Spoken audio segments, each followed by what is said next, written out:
Hello everyone, Johnny Hurricane here from GamersHeroes.com, and today we'll be trying a new set of videos. We're going to be going over failed gaming experiments, and today we're going to be going over Battleborn, which by every definition of the word is a failed gaming experiment.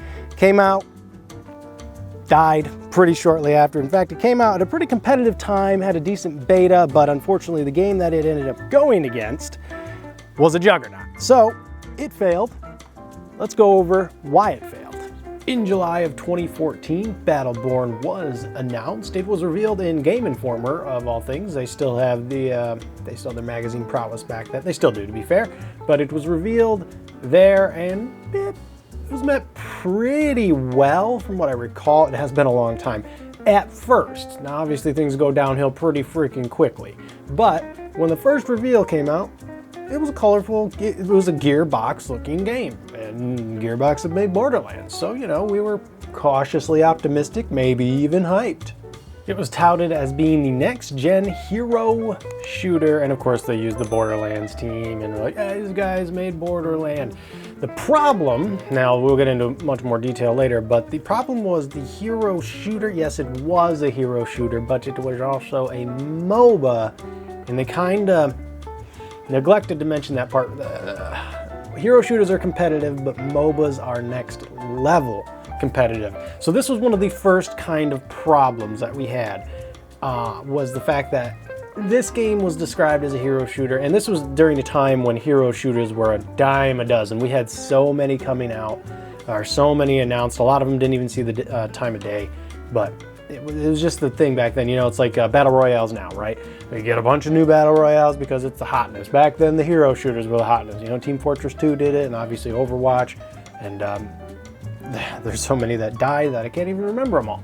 But Battleborn came out saying we are a hero shooter, which was not strictly true.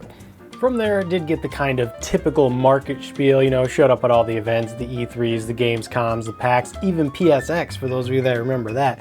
The old PlayStation event that they used to do in December. Yeah, 2015 it showed up there, which was interesting. Or it was 2016, my bad. But point being, it was doing the typical hype thing. There was a couple of funny little things. There's like a little video with Chuck Liddell. They were doing laser tag, I don't know. But they did, for the most part, everything right. They had their character highlights, they showed off the multiplayer, they showed off the cooperative, they did the correct marketing method. They did the correct marketing methods to an extent.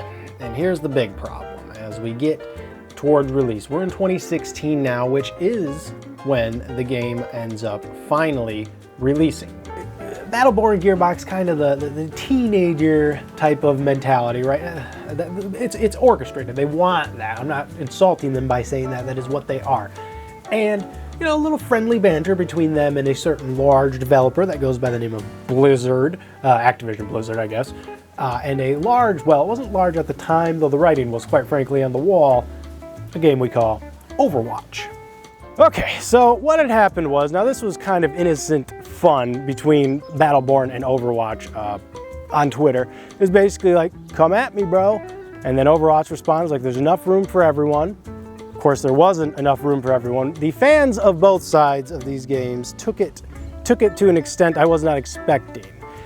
It all of a sudden became Overwatch versus Battleborn, and these were two completely separate games. And as we all know, Overwatch is still around today and Battleborn isn't. So Battleborn launches, and it's met with middling reviews, averaging underneath the 7. A couple of people really liked it, a couple of people really didn't, but it wouldn't have mattered. I mean, it would have probably needed to score above Overwatch for this to actually be relevant, and of course it did not. Now, for the sake of argument, I would say that the first week of Battleborn was fine. There was no issues, probably, you know, maybe a little less than they had expected player-wise. There were some server issues launch day, but come on. There's server issues pretty much every launch day. But anyways, they launched that game, have about a week of, you know, whatever, people playing, leaving, and then Overwatch is like, oh, by the way, we have a beta this weekend, And this is, of course, where everything went downhill for Battleborn because of, well, Twitch. Now, well, I shouldn't blame it all on Twitch, right? I mean, Battleborn's just not as good as Overwatch. That's that. And of course, everyone fell in love with Overwatch. I mean, even I liked it when it first came out. So it was obvious that the victor was already decided and that Battleborn was basically a ticking time bomb. It would be going downhill fast. However, in those few weeks before Overwatch actually launched, there were other issues in the game, period. For Battleborn, I should say. First and foremost, as I said, it was a MOBA and not necessarily a hero shooter. Now, a hero shooter. I guess you could argue that the co-op was pretty much strictly hero shooting, but when it comes to the MOBA aspect of it, when it comes to hero shooters, it's good for balance. You really need balance. And of course, there are tier lists, right? Even Overwatch has shitty characters. It is what it is. But the problem with Battleborn that Overwatch would not have is that you could buy packs that would give you new gear, new items, make your character potentially stronger. So it was pay to win, basically.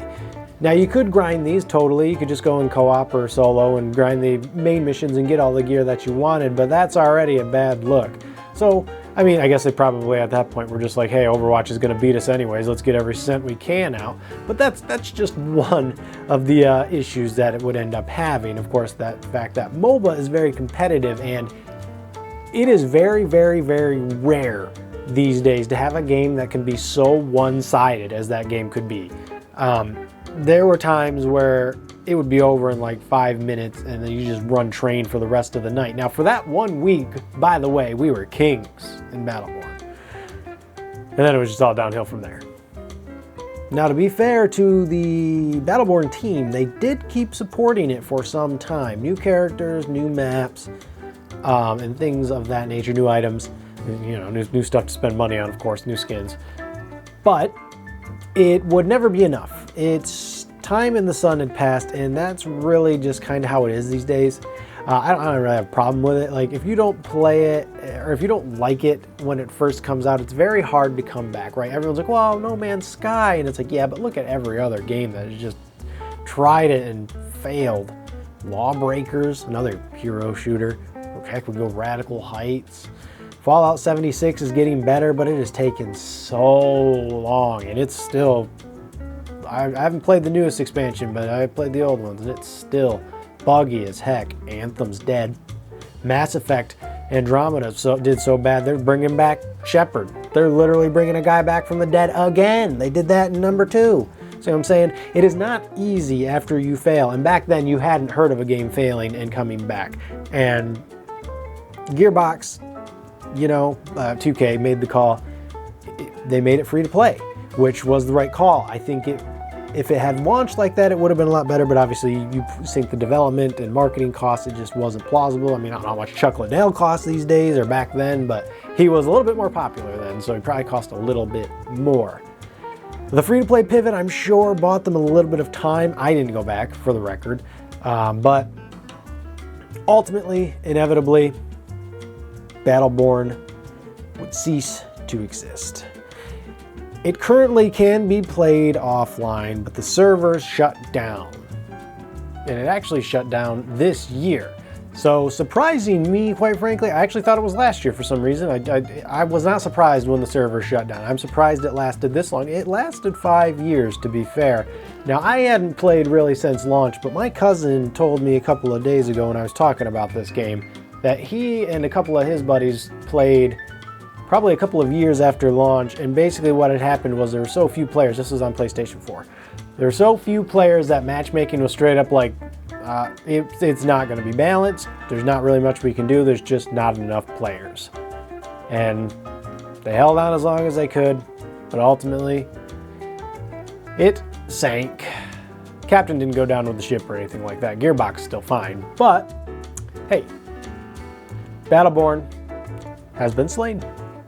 So, obviously, after all of that, Battleborn did what it could to stay alive, went free to play, reduced the price, free weekends, you name it, it happened. But ultimately, it's a gaming failure. Battleborn. I paid 10 bucks for this, by the way. So you can still buy it, despite the fact that the servers are not online. And also, it's not in English. I guess that's more on me than anything, but yeah. So you can still buy it if you want to play single player or co-op, but I don't know why you would. With that being said, it's really quite frankly useless right now, so the only thing we should do is bring it up to the chopping block and smash it. All right, so we got the axe, got the safety glasses and the safety gloves. Safety first, right? Battleborn, right here on the chopping block, it's a log, you'll see it in a second. Pretty simple concept. If it survives, I'll keep it. If it doesn't, it's going in the trash.